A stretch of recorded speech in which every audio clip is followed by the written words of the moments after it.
Credit is the most widely available financial leverage instrument most people will ever have access to. More accessible than investment capital, more accessible than business financing, more accessible than any other mechanism that allows someone to deploy resources beyond what they currently possess. And it's almost universally misused. Not because people are irresponsible, because the context in which most people encounter credit, consumer spending, lifestyle financing, the convenience of buy now, pay later, is precisely the context in which credit destroys wealth rather than building it. The instrument is neutral. The context determines the outcome. Leverage through credit means using borrowed capital to control or fund something that generates a return above the cost of the borrowing. A mortgage that funds a property generating income above the debt service, leverage working productively. A business line of credit deployed into inventory or operations that generate revenue with margins above the interest cost, leverage working productively. A credit card used to fund consumption, entertainment, dining, convenience purchases, with a balance carried month to month, leverage working destructively. The distinction is the return on the other side. Productive leverage has something generating a return. Destructive leverage has nothing, just the ongoing cost of the borrowed capital. The amplification property of leverage is what makes it both powerful and dangerous. Leverage amplifies returns. A smaller capital input controlling a larger asset earns returns on the full asset value. But leverage also amplifies losses. The same mechanism that inflates returns when things go well inflates losses when they don't. And leverage amplifies mistakes. A decision that would have been a small error with personal capital becomes a larger error when borrowed capital is involved. The interest continues regardless of performance. The obligation doesn't pause while the investment recovers. The cost compounds whether the asset is performing or not. This is why structural discipline is the prerequisite for productive leverage, not an optional addition to it. Leverage deployed without discipline doesn't just underperform, it accelerates the underperformance. It makes the mistake more expensive. It adds a compounding cost to an already costly error. Leverage deployed with discipline into positions with clear return above the borrowing cost, with adequate reserves to service the debt through periods of underperformance, with a clear exit or payoff structure, is a fundamentally different instrument. Same borrowed capital, same interest rate, different outcome, determined entirely by the discipline of the deployment. The people who build significant financial positions through credit are not the ones who borrowed the most. They're the ones who borrowed deliberately, for specific purposes, with clear return expectations, with the structural discipline to service the debt through the inevitable periods of uncertainty, and who used the leverage to control assets they couldn't have controlled with personal capital alone. The credit was always available. The discipline to use it correctly is what separated the position it built from the position it destroyed. The relationship most people have with credit is fundamentally reactive. Credit is used when something is needed that current cash can't cover. The car needs replacing, the expense arrived unexpectedly, the purchase feels urgent, and the cash isn't there. Credit fills the gap between what's needed and what's available. This is the most common use of credit, and it's the use that produces the most damaging outcomes. Because it's reactive, because it's consumption-driven, because there's nothing on the other side generating a return against the cost. The people who use credit to build wealth use it proactively, not to fill gaps in cash, to access positions they've already identified as worth accessing. The distinction is in the sequence. Reactive credit. Need arises, credit deployed. Proactive credit. Position identified, credit deployed deliberately. The reactive user is responding to circumstances. The proactive user is executing a plan. And the plan has a return expectation, a clear understanding of what the borrowed capital will generate relative to what it costs. Wealthy individuals use credit as a capital efficiency tool. Rather than deploying personal capital into every position and thereby limiting the number of positions that can be held simultaneously, they use credit to access positions while personal capital is deployed elsewhere.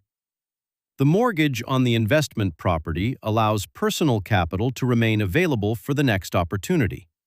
The business line of credit funds operations during a growth period without requiring the owner to liquidate other positions. The credit card rewards on business expenses, paid in full each month, generate value on spending that was going to happen anyway. In each case, credit is being used as an instrument of capital efficiency, not as a substitute for capital that doesn't exist. The other significant difference is in how the cost of credit is evaluated. Most people evaluate credit by whether the payment is affordable. Can I make this monthly payment? Does it fit the budget? Is this manageable? Wealthy individuals evaluate credit by the spread. What does this capital cost? What does the position it funds generate? Is the return above the cost? By how much? Is that spread sufficient to justify the risk? The payment is almost irrelevant. The spread is everything. A $1 million mortgage at 4%, funding a position generating 8%, has a 4% spread. It's producing more than it costs. The payment is simply the mechanism through which the cost is serviced. This shift from evaluating affordability to evaluating the spread is the fundamental difference in how credit gets used. One produces consumption funded by debt, the other produces position funded by leverage. The instrument is the same. The framework applied to the decision is different, and the framework produces completely different financial trajectories from the same access to credit. This channel exists for people who want to understand how things actually work. Subscribe if that's you. Leverage amplifies outcomes in both directions, which means the discipline required to use it productively isn't optional. It's the variable that determines whether the leverage builds or destroys. And discipline in this context isn't a character trait. It's a structural framework, a set of specific requirements that have to be met before leverage is deployed and maintained while it's carried. The first structural requirement is a clear return expectation. Before any credit is used productively, before any borrowed capital is deployed into any position, the expected return of that position has to be clearly established. Not optimistically, conservatively. What does this position generate under realistic operating assumptions? What does it generate under stressed ones? Is the return above the borrowing cost in both scenarios? If the return only exceeds the borrowing cost under optimistic assumptions, the leverage is a bet on the optimistic case. And bets funded by borrowed capital compound the cost of being wrong. The second structural requirement is adequate debt service capacity. The position funded by leverage has to generate enough income to service the debt, with enough margin to absorb disruption. Not break-even debt service, meaningful cushion above break-even. A rental property where the rent barely covers the mortgage, with no cushion for vacancy or maintenance, is a leveraged position with no structural tolerance for disruption. Any vacancy, any unexpected maintenance cost, any reduction in rental income immediately creates a shortfall that has to be covered from personal capital. And personal capital covering a shortfall on a leveraged position is capital not being deployed elsewhere, capital being consumed by the leverage rather than built by it. The third structural requirement is a clear servicing plan. How will this debt be serviced over time? From what income sources? What happens if those sources are disrupted? What reserves exist to bridge a disruption without compromising the position? These aren't hypothetical questions. They're the structural requirements of any responsibly deployed leverage. The people who get into trouble with leverage are almost always the ones who deployed it without answering these questions, who assumed the position would perform as expected in every period, and who had no structural response when reality diverged from the assumption. The discipline isn't in the decision to use leverage. It's in the structure around the leverage, the reserves, the cash flow cushion, the servicing plan, that determines whether the position survives the inevitable periods of underperformance. Leverage without structure is financial fragility dressed up as ambition. It produces positions that work in good conditions and collapse in bad ones. Leverage with structure is a deliberate tool for building position, one that survives disruption because the disruption was anticipated and planned for.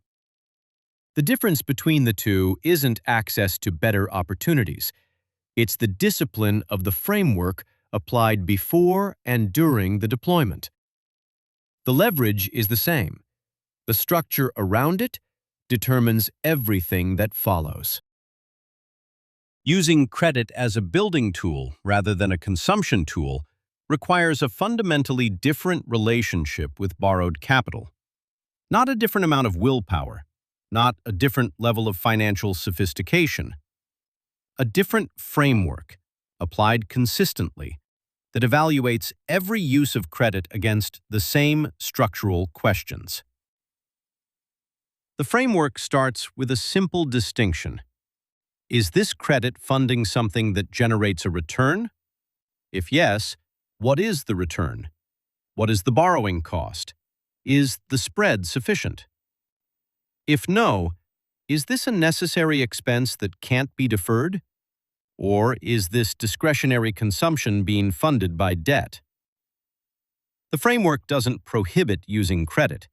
It requires that every use of credit be evaluated against these questions before the commitment is made.